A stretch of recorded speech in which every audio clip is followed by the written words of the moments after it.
في عالم مليان أسرار بيظهر اسم واحد يثير الجدل: الدكتور ضياء العوضي.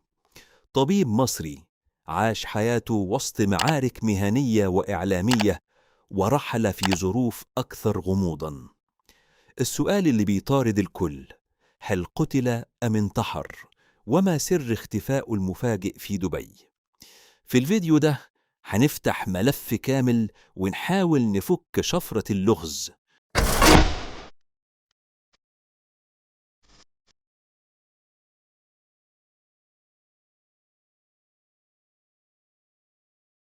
ضياء العوضي استشاري التخدير والعناية المركزة، وارتبط اسمه أيضاً بالتغذية العلاجية.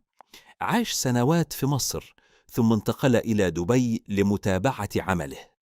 قبل اختفائه بأسابيع قليلة واجه قراراً صادماً: فصله من نقابة الأطباء المصرية. القرار ده كان بداية لسلسلة من التساؤلات. هل كان مجرد خلاف مهني أم بداية أزمة أكبر؟ ضياء كان شخصية مثيرة للجدل. تصريحاته الطبية غير التقليدية خلت اسمه حاضر بقوة على السوشيال ميديا. البعض شافه صوت مختلف بيحاول يقدم رؤية جديدة، والبعض الآخر اتهموا بالانحراف عن المعايير الطبية. مواقفه خلت صورته متناقضة: بطل عند البعض ومتهم عند آخرين. 12 إبريل 2026 أسرته أعلنت اختفائه المفاجئ في دبي. الأيام اللي بعدها كانت مليانة غموض: لا اتصال، لا أخبار، مجرد صمت. 19 إبريل الصدمة الكبرى: العثور على جثمانه داخل فندق بالإمارة. الخبر نزل كالصاعقة، وبدأت الشائعات تنتشر. هل هو انتحار؟ هل هناك جريمة؟ السوشيال ميديا اشتعلت، وكل واحد عنده رواية. النقابة كانت جزء من القصة.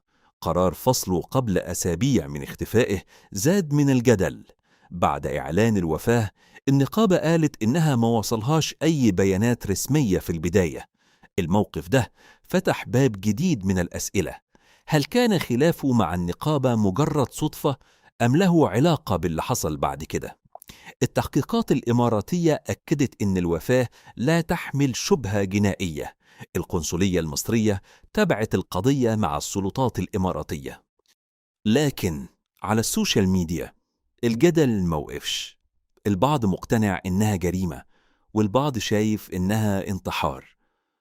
الحقيقة لحد دلوقتي مفيش دليل رسمي يحسم القضية. رحيل ضياء العوضي مش مجرد وفاة طبيب، ده لغز مفتوح على احتمالات كتيرة. هل كان ضحية مؤامرة؟ هل اختار النهاية بنفسه؟ الحقيقة لسه غايبة، لكن المؤكد إن قصته هتفضل حديث الناس لفترة طويلة. والسؤال اللي لازم يفضل حاضر: إزاي ممكن حياة شخص تتحول من جدل مهني إلى لغز غامض بيشغل الرأي العام؟ شاركونا رأيكم، هل كان انتحار ولا قتل؟